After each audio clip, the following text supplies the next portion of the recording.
नमस्कार, सरोकार संवादमा यहाँलाई स्वागत छ। म श्रीकृष्ण नेउपाने। हरेक मुलुकका आफ्नै इतिहास हुन्छन् र तिनै इतिहासको जगमा मुलुकहरू अगाडि बढेका हुन्छन् र हाम्रो पनि आफ्नो इतिहास छ र मौलिक इतिहासमै मुलुकहरूले गर्व पनि गर्ने गरेका छन्। हाम्रो इतिहास हेर्ने हो भने 2-250 वर्ष अगाडिसम्म अहिलेको आधुनिक नेपाल थिएन। अर्थात् विभिन्न भुरे टाकुरे राज्यहरू विभाजित थिए, राज्यहरू कमजोर थिए। त्यस्ता राज्यहरूलाई एकत्रित गरेर एउटा विशाल नेपाल र अहिलेको आधुनिक नेपालको परिकल्पनाकार हामी पृथ्वीनारायण शाहलाई मान्दै आएका छौँ र उहाँ नेपाल र नेपालीको एकताको सूत्रका रूपमा इतिहासले भन्दै आइरहँदा पछिल्लो समय मुलुकमा विभिन्न राजनीतिक परिवर्तन हुँदै जाँदाखेरि अहिले हामी गणतन्त्रको अभ्यासमा छौँ र यो अवस्थामा आइपुग्दा पृथ्वीनारायण शाहलाई मान्ने र नमान्ने दुईवटा पक्षहरू अथवा दुईवटा मानिसहरूको समूह विभक्त देखिन्छ। वास्तवमा उहाँले गोर्खा राज्यको एकीकरण गर्नुभएको थियो या नेपाल विस्तार गर्नुभएको थियो भन्ने विषयमा बहस हुन थालेको छ। अनि सँगसँगै के एउटा राजाले मात्रै यो एकताको प्रयासलाई सम्भव तुल्याउनु भएको थियो त? उहाँका पछाडि अरू पात्रहरूको किन इतिहासले सम्झिँदैन? यस्ता किसिमका तर्कहरू पनि आइरहेका छन्। आज हामी एकता दिवसको फेरिमा रहेर उहाँले गरेको एकीकरणको प्रयास के थियो र अहिलेको नेपालको अवस्था कस्तो छ, अनि पृथ्वीनारायण शाहको जीवनको उत्तरार्धमा उहाँले दिएका दिव्य उपदेशहरू जसलाई अहिले हामीले मनन गऱ्यौँ भने मात्रै पनि हाम्रो आन्तरिक र बाह्य राजनीति सन्तुलित हुने थियो भन्ने किसिमका विश्लेषणहरू र उहाँका दिव्य उपदेशलाई सम्झनेहरू पनि छन्।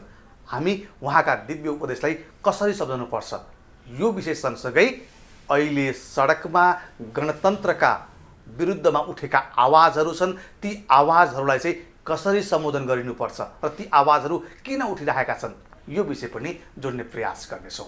यसका लागि आज मसँग हुनुहुन्छ पहिल्यैदेखि राजतन्त्रको वकालत गर्दै आउनुभएका र मुलुकलाई विकास गर्ने हो भने हिन्दू अधिराज्य र राज संस्था हुनुपर्छ भन्ने अभियानमा जोड्दै आउनुभएका एकजना अभियन्ता, अझ भनौँ भने राष्ट्रिय एकता पार्टीका अध्यक्ष शरदचन्द्र दाहाल आज हामीसँग हुनुहुन्छ। नमस्कार दाहालज्यू। नमस्कार, स्वागत छ कार्यक्रममा। धन्यवाद नेउपानेजी।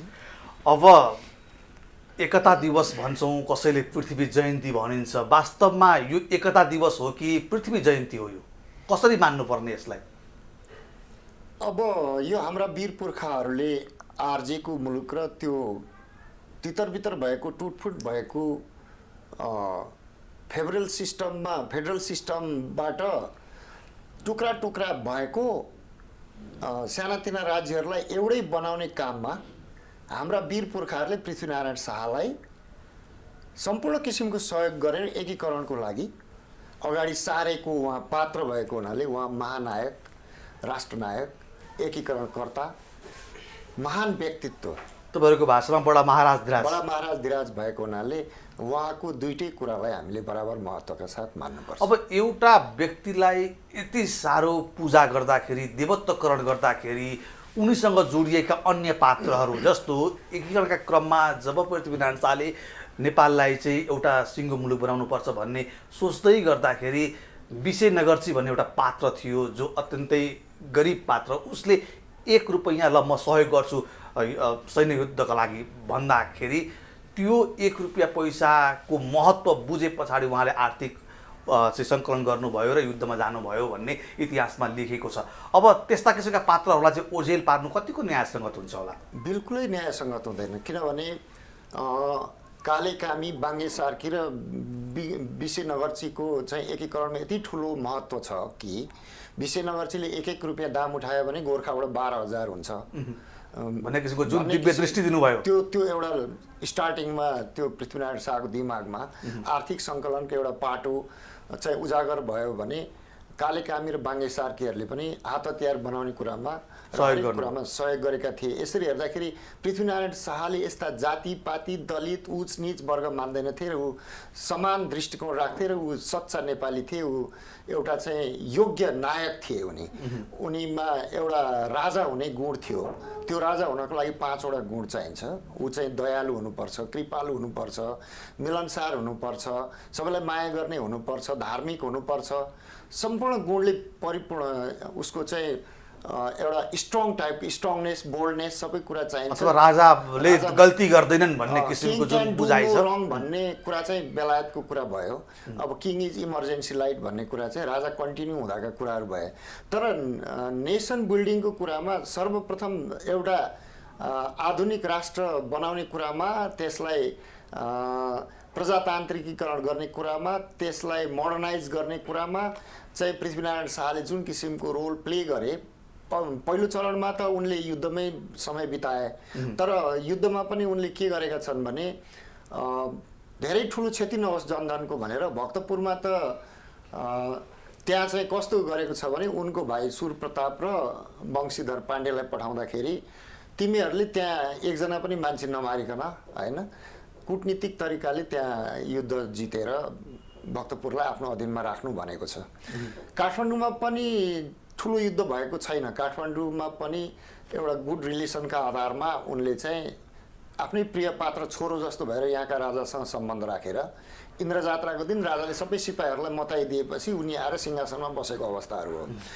कीर्तिपुरमा अलिकति युद्ध भयो। कीर्तिपुरमा त्यो पादरीहरूले अलि राजालाई बदनाम गर्ने कुराहरू पनि लेखे। तर त्यो कुरामा पछि उनीहरूले आफैले रिभ्यू गरेका छन् कि नाक काटिएको भन्ने कुरा कीर्तिपुरवासीहरूको इज्जत गयो भन्ने सवालमा यहाँका किताबहरूमा लेखिएको नाक काटियो भन्ने कुराले उनीहरूले साँच्चै नाक काटियो भनेर पृथ्वीनारायण शाहले पादरीहरूलाई देख्न नसकेको हुनाले त्यस्तो भनेका हुन्।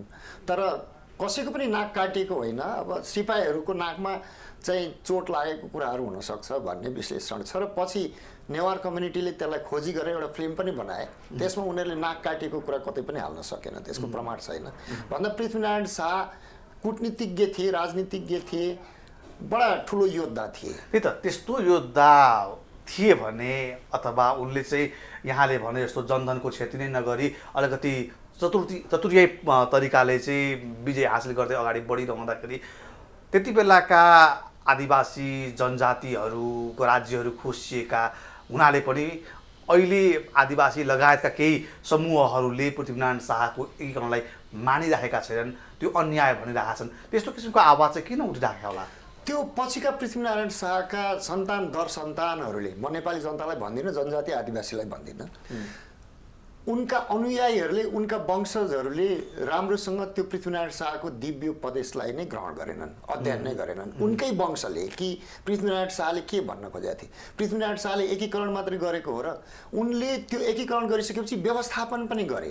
सेनामा जनजाति, आदिवासी, दलित सम्पूर्ण मान्छेहरू, भनौँ न यो आर्य अनुहार गरेका होइन, सबै मान्छेहरू त्यहाँ थिए। र नेपाली जाति भन्दाखेरि उनले आफ्नो परिभाषामै भनेका छन् कि चार जात छत्तीसगढको फुलबारी मात्रै भनेका छैनन्। यो देश भनेको चाहिँ आर्यहरूको पनि देश हो, आदिवासी जनजातिको पनि देश हो, दलितको पनि देश हो, सबैको देश हो भनेर उनले सबैलाई सम्मान गरेका छन्।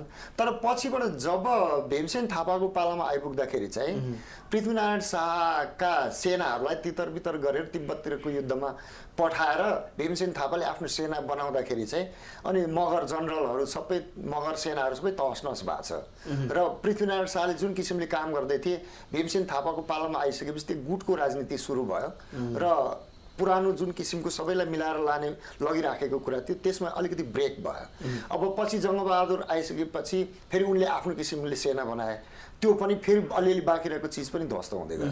तर जङ्गबहादुरले पनि बडा राजा हुने क्वालिटी देखाएका छन् उनले। किनभने ब्रिटिससँगको कुरामा उनले ब्रिटिसलाई अब ठुलो शत्रु हो, के अरे ठुलो देश हो होइन, भोलि गएर चाहिँ उसँग मित्रता गरेन भने नेपाल बाँकी रहेको नेपाल पनि रहँदैन भन्ने हिसाबबाट त्यति बेला पृथ्वीनारायण शाहले पनि भनिसकेका थियो नि। पृथ्वीनारायण शाहकै नीति ल्याएको थिए। तर जनता बलियो भयो भने दरबार बलियो हुन्छ भन्ने लिगेसी चाहिँ पृथ्वीनारायण शाहको मानवाणीमा महावाणीमा पाइए तापनि यो चाहिँ लावणे देशका राजा नवराज ब्राह्मण राजाको हो।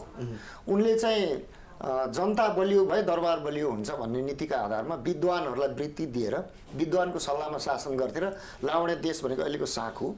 त्यहाँको राजाले त्यहाँका जनतालाई अत्यन्तै सुख दिएको र त्यो राज्य समृद्धशाली भएको हुनाले पाटनको राजा सिद्धिनरसिंह मल्लले पनि 2 जना विद्वानहरू त्यहाँबाट हायर गरेर लगेर अनि उनले पनि जनता धनी भए दरबार बलियो हुन्छ भन्ने नीतिअनुसार उनले राज्य चलाएर एउटा राजाले सम्पत्ति जम्मा गर्न थाल्यो, राजा र राजा वरिपरिका व्यक्ति गुटहरू संस्थाहरू धनी हुन थाले भने त जनता स्वतः गरिब हुन्छ नि। जस्तो अहिले दलका नेताहरूले सम्पूर्ण सम्पत्ति लुट्दाखेरि जनता एकदम गरिब भएको छ। गाउँ गाउँमा जानुभयो भने बिजोग छ, गाउँ खाली छ, तर नेताहरू त समृद्ध छन्। नेताहरू समृद्ध छन्। यो नेताहरूमा पनि लागु हुन्छ। यसले के गर्छ भने वर्ग सङ्घर्ष चर्काउँछ। भ्रष्टाचार बढ्दै गएपछि वर्ग सङ्घर्ष चर्काउँछ। वर्ग सङ्घर्ष चर्काउँदा त एउटा गजबको कुरा के हुन्छ भने जुन नेताहरूले सम्पत्ति कमाएर प्रशस्ति धन प्राप्त गरेका छन् नि, भोलि तिनीहरूको पनि संरक्षण कसले गर्ने? भोलि जनताले त गरिब जनताले त एक दिन विद्रोह गर्छ। ह्याप्स एन्ड ह्याप्सनटको बिचको विद्रोह अगाडि आउँदाखेरि त फेरि त्यो एट्याक गर्छ धनीहरूलाई। त्यो धनीहरूको सम्पत्ति कसरी संरक्षित हुन्छ, धनीको ज्यान कसरी संरक्षित हुन्छ, यति समेत अहिलेकाहरूले हेक्का राख्न सकेका थिएनन्। त्यति बेला नै पृथ्वीनारायण शाहले कस्तो गरेका थिए भने वैदिक साम्यवादको नीति अपनाएका थिए। भनेको के हो भने धनीलाई जिम्मेवार बनाऊ, गरिबलाई काम देऊ। त्यो वैदिक साम्यवाद हो। हाम्रो वेदमा लेखिएको साम्यवाद भनेको धनीलाई जिम्मेवार बनाऊ, गरिबलाई काम देऊ। धनीले सम्पत्ति कमायो भने बिल गेट्सको जस्तो फाउन्डेसन बनाऊ, गरिबको हितमा इन्स्टिट्युसन खोला, होइन? जस्तो अहिले कुरा उठेको छ पृथ्वीनारायण शाहको कुरा गर्दाखेरि, पृथ्वीनारायण शाहको नाममा मुद्रा छाप्ने, पृथ्वीनारायण शाहको नाममा विश्वविद्यालयहरू बनाउनुपर्छ, पृथ्वीनारायण शाहलाई चाहिँ 27 गते चाहिँ एकीकरण गरेको दिवस, राष्ट्रिय एकता दिवसको बिदा दिनुपर्छ, यस्ता कुराहरू आइराखेका छन्। मान्छेहरूले उठाएकै छ के। तर गजबको कुरा के छ भने मान्छेहरू तितेपातीको बोटमा उखुको रस खोल्दैछ। मतलब यो भनेको कस्तो स्टेज हो भने अहिले हामी पृथ्वीनारायण शाहको पालामा जस्तै अवस्थामा फर्केका छौँ कि त्यति बेला भित्रबाट पनि देशलाई खतरा थियो, साना राज्यबाट, बाहिरबाट पनि ब्रिटिस साम्राज्यवादीहरूको खतरा थियो। भन्दाखेरि दुइटै खतरा थियो भने जस्तो अहिले यहाँभित्र पनि जातिपातीको कुरा उठाइदिएको छ। पृथ्वीनारायण शाहले त्यो गर्न सकेनन् अरे, अब त्यो चाहियो अरे भन्ने। केन्द्र कमजोर हुँदा त त्यस्तो कुरा त उठिहाल्छ। भनेपछि अहिले चाहिँ मुलुक 250 वर्ष फेरि पछाडि छ। त्यो अवस्थामा छ, ठ्याक्कै त्यहाँ पुगेको छ। त्यही पुरानै कुरा उठेको छ। त्यो किन उठेको छ भन्दा केन्द्र कमजोर भएर उठेको। यदा कदा यसो हुनुको पछाडि पृथ्वीनारायण शाहकै सन्तानहरूको कमजोरी छ। किनभने गणतन्त्र राजतन्त्र भनेको परस्पर विरोधी कुराहरू हुन्। कि त छैनस् कि म छैन, फाइट टु फिनिस्डको कुरा हो। यहाँ बिचमा सम्झौताबाट आउने चिज होइन। तर राजाले संसद पुनर्स्थापना गरिदिएर गल्ती गरे, सम्झौता गरे। सम्झौता गर्ने राजाहरू जहाँ पनि बर्बाद हुन्छ। राजाले त के हुन्छ भने राजा नगर्नु पर्थ्यो तपाईले भनेको। राजा भनेकै चिज कस्तो भने राजा भनेको चाहिँ के हो भने एउटा युद्ध कलाबाट निपुण भएको मान्छे मात्रै राजा हुन्छ। राजाले युद्ध गर्नै पर्छ त्यस्तो बेलामा, होइन? राजासँग त्यो युद्ध कला चाहिन्छ। त्यो युद्ध कला भनेको चाहिँ एउटा फर्मुला हो क्या। तपाईँहरूको बुझाइमा 62-63 मा राजाले सम्झौता गर्नु हुँदैन थियो, त्यहाँ अझ धेरै नेपालीहरू मर्नु पर्थ्यो? बिल्कुल होइन, बिल्कुल होइन। कस्तो हो त? मान्छे मर्नै पर्दैन, स्ट्यान्ड दरो लिनुपर्छ। त्यति बेलामा त फाइट टु फिनिश नै अवस्थामा थियो नि त, होइन? त्यसमा त राजाले लिबरल टाइपको सफ्ट कु गरे माग 19 मा, होइन? त्यो सफ्ट कुले के गरिदियो भने अरू उत्साहित भए, अरूले खेल्ने मौका पाए र राजाको कमजोरीहरू बाहिर आयो। कमजोरी बाहिर आउन साथ आन्दोलन भयो, विदेशीहरूले पनि खेल्ने मौका पाए। भनेको के हो भने एउटा राजा त्यो यस्तो लिडर हो कि त्यो कमजोरीहरू बाहिर सो नै गर्नु हुँदैन। आपतको बेलामा पनि अरूलाई छक्क पर्ने खालको डिसिजन गर्नुपर्नेमा राजाले कमजोरी, त्यो कुशलता भेटिएन। त्यो कुशलता पृथ्वीनारायण शाहको जस्तो भेटिएन। सन्तान अब यही जोड्छु म। अब यहाँहरूले राजामा हुनुपर्ने गुण तत्कालीन राजामा देख्नु भएन, तसर्थ राज संस्था गयो भन्ने यहाँहरूको बुझाइ विश्लेषण रहिरहँदाखेरि पृथ्वीनारायण शाहलाई अध्ययन गर्दा चाहिँ त्यो देखिन्छ। भनेपछि अब फेरि त्यस्तै किसिमको अथवा उही व्यक्तिलाई राजा ल्याउनुपर्छ, दोहोऱ्याउनुपर्छ भनेर फेरि तपाईँहरू भन्दै हुनुहुन्छ। अनि त्यस्तो राजाबाट फेरि मुलुकको हित कसरी होला फेरि? त्यस्तो अघि मैले भनेको कुरा त्यो कन्टिन्यू हुने होइन, त्यो क्षणिक हो। राजाले फेरि के गर्न सक्छन् भने अहिले शान्तिको बेलामा अहिले फेरि एउटा रमाइलो के भएको छ भने अहिले राजा पपुलर छन्। सत्तामा हुँदा भन्दा बाहिर राजा पपुलर छन्। राजालाई अहिले होमवर्क गर्ने बडा मौका मिलेको छ। शान्ति छ राजालाई। शान्तिको बेलामा राजाले होमवर्क गर्न सक्छन्। आफ्ना मान्छेहरूलाई उनले धेरै कुराहरूमा ट्रेन गर्न सक्छन्। तर म त होमवर्क गर्ने भन्दा पनि घुम्ने, मठ मन्दिर जाने, रमाइलो गर्ने, नयाँ वर्ष मनाउने, क्रिसमस मनाउने त्यस्तैमा बढी इन्गेज भएको देखिन्छ। बिल्कुल होइन। त्यो उहाँलाई जति पीर चिन्ता राज्य गएकोमा अरू हामीलाई छँदै छैन होइन। जस्तो के हुन्छ भने जब उनले एउटा चाहिँ लडाकु राजाको पर्फर्मेन्स देखाउन सकेनन् भने आफ्नो असल मित्रहरूले उनलाई छोडिदिए। यो राजाले काम गर्न सक्दैन भनेर छोडिदियो। होइन, हाम्रो राज संस्थामा अब जेठो सन्तान चाहिँ राजा हुनुपर्ने एउटा नियम रहँदै आउँदाखेरि अहिलेका वर्तमान राजा माइलो भाइ हुनुहुन्छ। तसर्थ पनि उहाँले त्यो किसिमको युद्ध कला, त्यो किसिमको राजकीय कला चाहिँ प्राप्त नगरेर अथवा त्यो अभ्यास उहाँले सिक्न नपाएर पो त्यो भएको हो कि? बिल्कुल होइन। यस्तो खालको प्रवृत्ति स्वर्गीय वीरेन्द्र राजाको पालादेखि नै आएको थियो र उहाँले के गरिदिनु भने 36 सालमा जनमत सङ्ग्रह गरेर उहाँले जनताहरूलाई 2 भागमा डिभाइड गरिदिनु भयो कि अब राजाले कुनै चुनाव, कुनै जनमत सङ्ग्रह गर्ने नै होइन। राजा त राष्ट्र प्रमुख हो, उहाँले त युद्ध कला जान्नै पर्थ्यो। राजाको पर्फर्मेन्स क्वालिटी नै त्यहाँबाट चाहिँ कमजोर भएको देखिन्छ। राजा महेन्द्रमा थियो त्यो। उनी चाहिँ फाइट टु फिनिसमा निपुण थिए। उनी आफै खट्थे, जे पनि गर्थे होइन। पृथ्वीनारायण शाहको क्वालिटी राजा महेन्द्रमा थियो। वीरेन्द्रमा त्यो आएन। अहिलेको राजालाई त अलिकति अप्ठ्यारो परिस्थितिमा राजा हुनु पर्यो होइन। तर हामीलाई के लाग्छ भने यो राजालाई भयङ्कर होमवर्क गर्ने अहिले 12-15 वर्ष मौका मिलेको छ। यो बिचमा उहाँले होमवर्क गरेर अब त्यो बिग्रेको स्थितिलाई सुधार्नुपर्छ भन्ने। एकता दिवसमै फर्क्यो, त्यस पछाडि यो विषयलाई म जोड्नेछु। जस्तो एकता दिवस पृथ्वीनारायण शाहले गरेको भनिरहँदाखेरि गोर्खा राजाका तत्कालीन राजा हुनुहुन्थ्यो उहाँ होइन, नरभूपाल शाहको चाहिँ उत्तराधिकारीको रूपमा उहाँ राजा बन्नुभएको थियो 20 वर्षको उमेरमा। त्यति बेला गोर्खाको आर्थिक अवस्था दयनीय नै थियो, अप्ठ्यारो अवस्था थियो। किनकि त्यहाँको जमिन त्यति उर्वर थिएन। जति उपत्यकाको जमिन उर्वर थियो, उपत्यका जति समृद्ध थियो, त्यति बेला नेपाल उपत्यका भन्थ्यो होला क्यारे होइन। नेपाल उपत्यका जति उर्वर नहुँदाखेरि राजालाई चाहिँ आफू धनी हुने, आफ्नो चाहिँ शक्तिलाई, आफ्नो वैभवतालाई विस्तार गर्ने उद्देश्यले चाहिँ उहाँले एकीकरण गर्नुभएको, युद्ध लड्नुभएको, यो कुनै नेपाल बनाउने उहाँको सपना थिएन भन्नेहरूलाई तपाईँको जवाब के हुन्छ? एकदम बिल्कुल त्यो गलत कुरा हो। उहाँ त कस्तो भने 20 वर्षको उमेरमा एकीकरणमा लाग्नु पर्यो। नरभूपाल शाह एकीकरणमा लागिराखेका थिए। ऊ छिटै बितेपछि जेठो छोरालाई त्यो दायित्व आयो र हाम्रा पुर्खाहरूले त्यो एकीकरण गर्नै पर्ने थियो। किनभने एउटा स्टेटको मान्छेले अर्को स्टेटको चाहिँ राम्रो स्वास्नी मान्छेलाई लगिदिएको छ, धन सम्पत्ति लुटेको छ, देशमा चिलबिल बर्बादी छ, जताततै झगडा छ होइन, हत्या छ, अस्थिरता छ। अब त्यसबाट बचाउनको लागि के हुन्छ भने अमेरिकाको फिलाडेल्फियामा सम्मेलन गरेर जर्ज वासिङटन लगायतका 73-74 जना, पछि त 36 जना परिणत भए। तिनीहरूले जसरी चाहिँ एउटा बेलायतको विरुद्धमा संघीयता बनाए, त्यस्तै नेपालमा पनि त्यो केन्द्र दरो बनाउनु पर्ने थियो। यहाँ चाहिँ संघीयताको उल्टो अर्थ लाग्छन् अहिलेका बकमफुसेहरूले। संहिता भनेको त एउटा सङ्घ दरो बनाउने कुरा हो। त्यस्तै पृथ्वीनारायण शाहलाई सम्पूर्ण किसिमको सहयोग दिएर एउटा केन्द्र दरो बनाएर आफ्नो धन सम्पत्ति, आफ्नो वैभव, आफ्नो अनर होइन, आफ्नो इज्जत जोगाउनको लागि हाम्रो पुर्खाहरूले उनलाई अगाडि सारेका पात्र हुन् र उनलाई त्यस्तो खालको कुनै महत्त्वाकांक्षा पनि थिएन। उनको चाहिँ के थियो भने पछिल्लो चरणमा उनले के बुझे भने हाम्रो चाहिँ हिन्दू अधिराज्यमा चाहिँ ब्रिटिसहरूको ठुलो आँखा छ लागेको, त्यसले गर्दा चाहिँ यसलाई ठिक गर्नुपर्छ भनेर उनले स्ट्रेन्थेन पनि गर्दै गए। उनलाई अर्को दायित्व पनि आइलाग्यो। जस्तो आन्तरिक रूपमा साना राज्यहरूसँग लडेर एकीकरण गर्नुपर्ने, बाह्य रूपमा ब्रिटिससँग चाहिँ साम्राज्यवादी राज्यहरूसँग लड्नुपर्ने। त्यसले के देखाउँछ भन्दा ब्रिटिस साम्राज्यवादीहरूसँग लड्न सक्ने ताकत चाहिँ हिन्दू राजाले पनि हिन्दू साम्राज्य एउटा बनाएका थिए र ऊ चाहिँ एउटा ठुलो राजा भइसकेका थिए। त्यो एकीकरण पछि चाहिँ ऊ शक्तिशाली भइसकेका थिए र ब्रिटिससँग ऊ लड्न सकेका हुनाले धन सम्पत्ति, धन दौलतको हिसाबबाट त शाह राजाहरूले त्यस्तो ग्रिडीपन कहीँ देखाएको छैन। अब जति पनि छन् उनीहरूले कमाएका चिजहरू ती त अहिले सबै ट्रस्टमा परिणत छन् र नेपाली जनताले नै त्यहाँ उपयोग गरिरहेछ भन्दा उनीहरूले चाहिँ यस्तो सङ्कटको बेलामा पनि देश छोडेर गएका छैनन् कतै। अहिले त राजाले आफै च्यालेन्ज गरेका छन् कि दरबार हत्याकाण्डको चाहिँ मलाई जुन आरोप लगाएको छ पुष्टि गरेर देखा होइन। राजाले कर तिरेका छन् र राजाले चाहिँ भ्रष्टाचार गर्यो भने राजाले कहाँ भ्रष्टाचार गर्यो, कुन चाहिँ राजाले कति भ्रष्टाचार गर्यो त्यो देखाउनु पर्यो। 104 वर्षसम्म त राजाहरूलाई खोपीको देउताको रूपमा थुनेर राखियो होइन। अब फेरि राजाहरूले अलिकति एक्टिभ शासन चलाएको त 17 देखि 28 अनि 28 पछाडि 46सम्म त हो नि। त्यस पछाडि त यो राजाले अलिकति 15 महिना काम गर्न खोजे, त्यो दिएनन्। अरू त सबै दलहरूबाटै गरेको थियो नि त भन्दाखेरि शाह राजाहरू प्रत्यक्ष शासन प्रणालीमा कमै आएका छन् जति दलहरू 7 साल पछाडि उनीहरू छन्। अहिले 30 वर्षमा त हेर्नुहोस् न, यिनीहरूले यो 30 वर्ष पहिले 7 सालदेखि फेरि 17 सालसम्म त यिनीहरूले नि चलाएका थिए भन्दा यो समय जोरदार र राणा शासनको कुराहरू सबै घटाउँदाखेरि शाह राजाहरूले शासन गरेको त पृथ्वीनारायण शाहले एकीकरण गरे, खासै शासन गर्नै पाएनन्। उनले दिव्य प्रदेशहरू दिए, राम्रो एउटा स्थिति बसाले।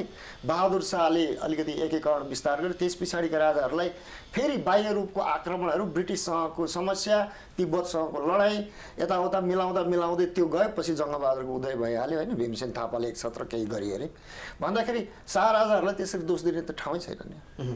अब यही सन्दर्भमा यति बेला मुलुकमा हामी गणतन्त्र र संहिताको अभ्यास गर्ने क्रममा छौँ। नयाँ संविधान छ, नेपाली जनताले लेखेको भनिएको संविधानमा हामी अगाडि बढिरहँदाखेरि अहिले सडकमा फेरि यो व्यवस्थाप्रति असन्तुष्टिका स्वरहरू पनि उठ्न थालेका छन् होइन। अब फेरि नेपालीहरूको बानी कस्तो हुन्छ भन्दाखेरि पुराना कुराहरू बिर्सने र नयाँ कुराहरूलाई झट्टै चाहिँ स्वीकार नगरिहाल्ने पनि त्यस्तो किसिमको प्रवृत्ति पनि छ। तसर्थ यो अहिले सडकमा उठेका नाराहरू, जुन राज संस्थाप्रति, हिन्दू राज्यप्रति उठेका नाराहरू अहिलेको शासन व्यवस्थाप्रतिको वितृष्णा हो कि साँच्चीकै जनताले हृदयदेखि नै त्यो पुरानो इतिहासलाई दोहोऱ्याउन खोजेको? कस्तो यो आवाज के हो? यो जनताहरूले यो व्यवस्थालाई थेग्न सक्ने, मान्न सक्ने, यो व्यवस्था अन्तर्गत आफू चल्न सक्ने अब ठाउँ नै छैन। किन भन्दाखेरि अब कम्युनिजमको नाममा सङ्घ यति बलियो छ कि केन्द्र अहिलेको प्रधानमन्त्रीले सम्पूर्ण अधिकारहरू चाहिँ आफ्नो मातहतमा राख्नु भएको छ। कम्युनिस्टहरूले गर्ने नै त्यही हो कि प्रदेश दिन्छु, स्थानीय निकाय दिन्छु भन्ने बेलामा भन्ने, तर सङ्घले सम्पूर्ण अधिकार लिने, तल केही पनि नदिने। अनि तल नदिएपछि के हुन्छ भने मान्छेहरूले त केही पायो के भन्दा करको बोझ, नियम कानुनको बोझ मात्रै पायो। नियम कानुन केन्द्रमा पनि बन्ने, प्रदेशमा पनि बन्ने, स्थानीय निकायमा पनि बन्ने। जनताले 3 तहको नियम कानुन मानिदिनु पर्ने, 50 रुपियाँ कर तिर्नुपर्ने ठाउँमा 1500 तिर्नुपर्ने, 1450 चाहिँ एक्स्ट्रा तिर्नुपर्ने, त्यो 28,000 मान्छे पाल्न तिर्नुपर्ने।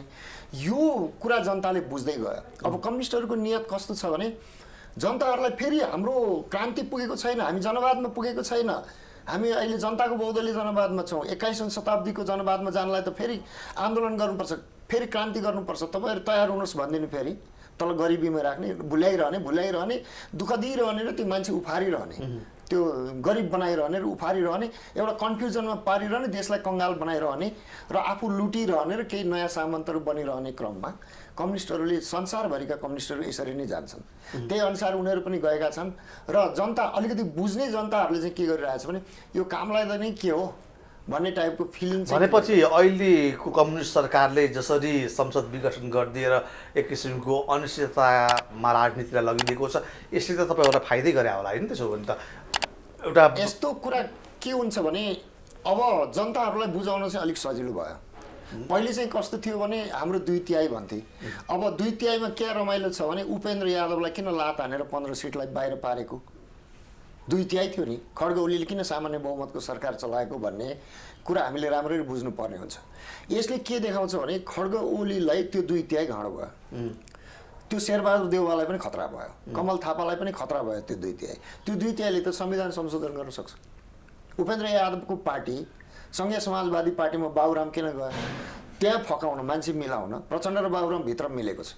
यिनीहरूले के गरिरहेछ भने 2 तिहाई बहुमतबाट संविधान संशोधन गर्ने र जातीय राज्य पनि दिइदिने, प्रत्यक्ष राष्ट्रपति प्रणालीको संविधान निर्माण गर्ने।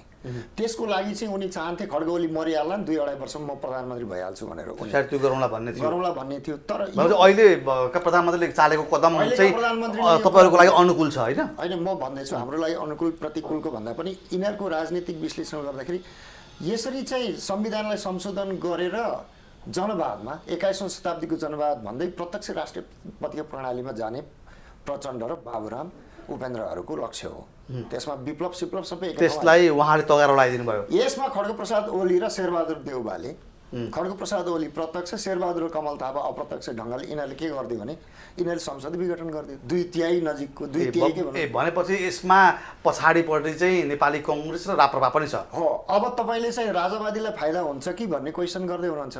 तर यो सडकमा धेरै मान्छेहरू किन उफ्रिएको छ भने मध्यावधि उफारिएको भनौँ न, उफ्रिनलाई त थाहा हुँदैन है, उफारिएको छ भने अब खड्गप्रसाद ओलीले मध्यावधि चुनाव हान्दैछन्। मध्यावधि चुनावमा अहिलेदेखि मान्छेहरूलाई वार्मअप गराइराख्यो भने त उनीहरू कम्युनिस्ट फुटिहाल्छ, हाम्रो सिट बढ्छ डेमोक्रेटहरूको, लोकतन्त्रवादीहरूको भन्ने अभिलाषाको साथमा अहिलेको राजनीति अगाडि बढाएको छ। ल ठिक छ, अब त्यसो हो भने हामी अन्तिममा छौँ। यहाँको दल छ एउटा राष्ट्रिय एकता पार्टी होइन? हजुर। यो राष्ट्रिय एकता पार्टीले अहिले सडकमा उठेका आवाजहरूलाई कसरी संस्थागत गर्छ र तपाईँको पार्टी के गर्दैछ संक्षेपमा? अहिले हाम्रो पार्टी वाच डगको रूपमा मात्रै काम गरिरहेछ। यो कुराहरूबाट तपाईँले अघि कुरा उठाउनु भएको थियो, यो अवस्थाको विरोध हो कि व्यवस्थाको विरोध हो यो सडक आन्दोलन भन्ने कुरा अघि उठाउनु भएको थियो तपाईँले। यसमा यो सडक आन्दोलनलाई हामीले व्यवस्थाको विरोधको अर्थमा बुझेका छैनौँ। यो अवस्थाको विरोध हो। अवस्था अर्को आएपछि आफू सिट बढाएर माथि जाने, त्यही व्यवस्थाभित्र खेल्ने मान्छेहरू त्यहाँ सडकमा छन्। कोही कोही मान्छेहरू त पार्टी व्यवस्थाको विरोध हो। हामी टोटल व्यवस्थाको विरुद्धमा छौँ र हामी के चाहन्छौँ भन्दाखेरि हाम्रो बाबुबाजेहरूको विचार, स्वदेशी विचारको आधारमा, पृथ्वीनारायण शाहको विचारको आधारमा यो देशलाई राजा र जनता मिलेर अगाडि बढ्नुपर्छ भन्ने हुनाले अहिले यो टाइपको परिस्थितिमा हामी निर्वाचनमा गएर पनि यिनीहरूले बक्सै साट्छ। या के हुन्छ भने निर्वाचन आयोगको पनि आवधिक निर्वाचन गर्ने उसलाई अधिकार छैन। सबै प्रधानमन्त्री राष्ट्रपतिको खल्तीबाट निर्वाचन आयोग चल्छ। त्यसले गर्दा यो निर्वाचन फेयर हुँदैन। अर्को कुरा, विदेशमा बस्ने करोडौँ नेपालीहरूलाई अनलाइन भोटिङको व्यवस्था पनि गरेको छैन। अर्को नो भोटिङको व्यवस्था पनि गरेको छैन। यदि संविधानमा अनलाइन भोटिङ, नो भोटिङ र निर्वाचन आयोगलाई स्वायत्त बनाइन्छ भने, पावरफुल बनाइन्छ भने हामी निर्वाचनमा भाग लिन्छौँ। अन्यथा भाग लिएर त कमल थापाकै जस्तो राजेन्द्र लिङ्गदेन एउटा आउँछ, त्यो के अर्थै हुँदैन। कमल थापा उप प्रधानमन्त्री भएर पनि के गर्ने? हामी त के छ भन्दाखेरि अब त्यहाँ न राजा त्यहाँ ल्याउँछ, उसले त भनिदिएको छ कि भोलि जनताको मतको आधारमा 2/3 ल्याएर राजा ल्याउँछु भन्छ। 2/3 ल्याउनको लागि बाकसै साट्छन्, अनुकूलै छैन। भनेपछि यो व्यवस्था विदेशीले चलाइदिएको व्यवस्था, युरोपियन युनियन र कसको पैसा खाएर ल्याइएको व्यवस्था, धर्मनिरपेक्ष बनाइएको व्यवस्था, अधर्मीहरूले चलाएको व्यवस्था, यस्तो जटिल रहेछ अवस्था। त्यसो भने तपाईँहरूको एजेन्डा राज संस्था सहितको हिन्दू राज्य कसरी स्थापना होला त? त्यसो हो भने जनतालाई कुरा बुझाउनु पर्छ, किनभने जनताहरूले भयङ्कर दुःख पाउने भयो। जनतालाई कुरा बुझाएर जनताले विद्रोह गर्नु पर्यो? जनताले विद्रोह पनि गर्नु पर्दैन। जनताहरूले चाहिँ अब केही आवाज त उठाउनु पर्यो। जस्तो भन्नुहोस् न, भ्रष्टाचार विरोधी आवाज। उहाँको इन्ट्री कसरी हुन्छ भन्न खोजेको मैले, राजाको इन्ट्री कसरी हुन्छ? राजाको इन्ट्री त राजाले एउटा गल्ती गरे, संसद पुनर्स्थापना गरिदिए बाध्यतावश, विदेशी लगाएर आन्दोलन गरेर। अब त्यसमा गिरिजाप्रसाद कोइरालाले 83 जना मान्छे अर्को गैर संवैधानिक तरिकाले माओवादीलाई बनाए। फेरि अब अहिले खड्गप्रसाद ओलीले संविधान विपरीत संविधान चाहिँ संसद चाहिँ विघटन गरे भन्दाखेरि राजाले एउटा के सानो गल्ती गरे, यिनीहरूले 10औं गल्ती गरे। अब यसले के देखाउँछ भन्दा अब त्यो चिज फेरि चुचै ढुङ्गो उही टुङ्गो हुनसक्छ। किन भन्दा यो संविधान डेडलक भइसकेको छ। अब संहिता पनि धरापमा परिरहेछ। जब संविधान डेडलक भएपछि यो डक्ट्रिन अफ इक्लिप्सको थ्योरी लागु हुन्छ। त्यो भनेको चन्द्रग्रहणको सिद्धान्त। संविधानमा ग्रहण लाग्यो, अब यो अन्तरिम संविधान आयो, 72 को आयो, यो दुईटैले काम गरेन। अब नगरेपछि कहाँ जान्छ भन्दा फेरि 47 को संविधानमा टेक्छ। टेक्दाखेरि राजाले फेरि 127 धारा प्रयोग गर्नलाई अझै पनि ठाउँ छ। राजाको इच्छा शक्ति र जनताको समर्थन हुँदाखेरि राजाले इजिली त्यो गर्न सकिबक्सन्छ। त्यो दिन आउँछ। अनि त्यो त पाकिस्तानमा पनि उनीहरूले संविधान सभाबाट संविधान दिन सकेन। अनि 1935 को ब्रिटिस एक्ट अनुसार नै उनीहरूको मुलुक अगाडि बढ्यो। त्यो त स्वाभाविकै हो कि अहिलेका पनि ऐन कानुनहरू सबै 47 का अनुसारै छन् होइन। केही बदल्न खोजेका छन्, कुनै लागू भएको छैन। यही कुरामा जनताहरूलाई टेन्सन भइरहेछ। उनीहरूले बनाएका ऐन कानुनले उनीहरूलाई नै टेन्सन भएको छ। जस्तो उनीहरूले के बनायो भने ऐन कानुन संविधान नै बनाउँदाखेरि प्रधानमन्त्रीले संसद विघटन गर्न नमिल्ने खालको बनाए नि त सुभाष नेमाको इन्टरभ्यू हेर्दा। तर के भइदियो भने उहाँले विघटन गरिदिनु भयो। किनभने वेस्टमिनिस्टर प्रणालीमा प्रधानमन्त्री त शक्तिशाली हुन्छ। उसले त्यो संसदहरूले चाहिँ हैरान पारेपछि त्यो विघटन नगरेर के गर्छ त? विघटन गरिदिनु भयो। तर अब अदालतले भोलि तिमीले गरे त खोइ संविधानमा त मिलेन भनिदियो भने अब प्रधानमन्त्रीलाई त टेन्सन हुन्छ। त्यस्तो अवस्थामा एनार्किजम जन्मिन्छ। उहाँले चाहिँ इमर्जेन्सी लागू गर्ने साँच्चै खोजिस् त भन्ने अब अमेरिकामा देख्नु भएन? त्यो भयो भने चाहिँ अलिकति सहज हुन्छ। होइन त्यो भयो भने सहज नसहजको कुरा होइन, यो हामीलाई सहज हुँदैछ, यसमा किन हामीले चिन्ता गर्ने। हामीले अहिले सडकमा गएर फोहोर पार्नै परेन, उनीहरू नै फोहोर पारिरहेछन्। उनीहरूले जनतालाई यति दुःख दिइरहेछन् कि अब अर्को के प्राप्ति गर्ने भन्छन्, जनता अल्मलाइरहन्छन्। जनता कति वर्ष अल्मलिन्छ त? बेलायतमा पनि यस्तै गरे होइन, गरेपछि 11 वर्ष पछाडि जनताले गणतन्त्रवादीले लखेटेर त्यति बेलाको गणतन्त्र ल्याउने मान्छेको त त्यो अस्ति पन्जा टुँडिखेल मेसेज झुन्डाइदियो बेलायततिर, लातेर गणतन्त्र हुने। अहिले यहाँ गिरिजा चाहिँ त्यहाँ कतै गाडेको भए त्यसको त्यो अस्ति पन्जर पनि हामी टुँडिखेलमा झुन्डाइदिन्थ्यौँ, तर खरानी भइसक्यो, कहाँबाट ल्याउने भन्दाखेरि त्यति रिस उठेको छ नेपाली जनतालाई कि गणतन्त्र ल्याउनेहरूसँग। गणतन्त्र आफ्नो बुताले ल्याएको र विदेशीले भनिदिएर ल्याएको, आफ्नो के गणतन्त्रको मोडेल पनि थाहा छैन। सङ्घीय लोकतान्त्रिक गणतन्त्र 3 खुट्टी पनि हुन्छ, सङ्घीयता पनि अलिकति छ अरे, सङ्घीयतावादी पनि खुसी हुने, लोकतन्त्र पनि छ अरे, काङ्ग्रेस जनहरू पनि खुसी हुने, गणतन्त्र पनि छ अरे, प्रचण्ड पनि खुसी हुने। यस्तो पावर सेयरिङ हुन्छ व्यवस्था, नेपाली जनता खुसी हुने ल्याउनु पर्यो नि संविधान। त्यसले गर्दा भनेपछि यो त्यहीको असन्तुष्टिको स्वरहरू हो, त्यसलाई व्यवस्थापन गर्ने कामहरू तपाईँहरू गर्दै हुनुहुन्छ। व्यवस्थापन भन्दा पनि राजा र जनता मिलेर एब्सोल्युटली नेपाली स्तरको, नेपाली जनताको चाहना अनुसारको ल्याउनुपर्छ र राष्ट्रिय एकता कायम गर्नुपर्छ। यस्तो फुट र यो एकता दिवसको शुभकामना यहाँहरूलाई धन्यवाद। यहाँहरूले यो मौका दिनुभयो, यहाँहरू सबैलाई, नेपाली जनता सबैलाई नमस्कार, धन्यवाद। हजुर, सरोकार संवादमा आज हामीले राष्ट्रिय एकता दिवसको सन्दर्भ पारेर एकता के हो, पृथ्वीनारायण शाहले गरेको एकीकरणको प्रक्रिया के थियो र उहाँले दिएका दिव्य उपदेश सँगसँगै अहिले सडकमा पछिल्लो व्यवस्थासँग असन्तुष्टि जाहेर गर्दै उठेका स्वरहरूको व्यवस्थापन लगायतमा छलफल गऱ्यौँ। यसका लागि आज मसँग हुनुहुन्थ्यो राष्ट्रिय एकता पार्टीका अध्यक्ष शरदचन्द्र दाहाल। हवस् त, आजको सरोकार संवाद यति नै। म श्रीकृष्ण नेउपाने बिदा हुन्छु, नमस्कार।